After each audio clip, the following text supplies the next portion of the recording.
L'un de ces monuments et sa place en Ligue 1. Et oui, double peine pour les supporters lyonnais ce mercredi.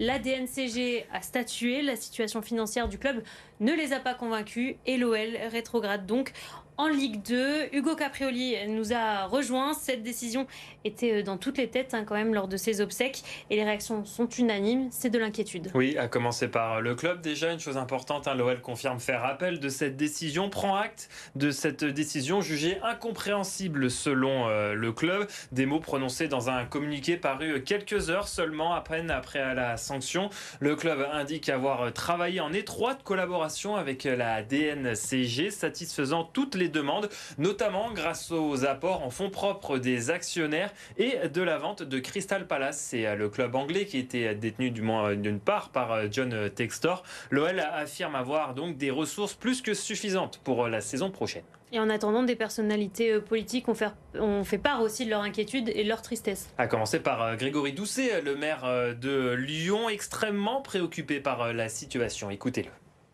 Comme tout supporter de l'OL, je suis extrêmement préoccupé, inquiet de savoir que cette épée de Damoclès de la relégation est au-dessus de nos têtes aujourd'hui. On sait à quel point l'OL est un des ciments de notre vivre ensemble sur ce territoire.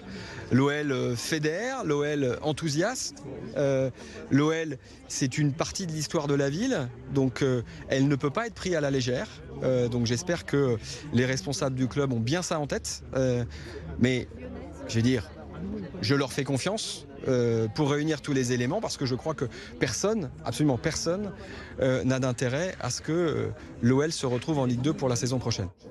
Autre réaction maintenant chez les écologistes, celle de Bruno Bernard, le président de la métropole et du Citral, fervent supporter de l'Olympique lyonnais, lui qui a l'habitude de se rendre au Groupama Stadium. Il évoque sur X un choc brutal après l'annonce de cette décision. Une rétrogradation serait terrible pour le territoire et pour le football français. Bruno Bernard se dit à la fois atterré et inquiet. Merci beaucoup Hugo Caprioli pour ces explications. La colère, vous l'entendez.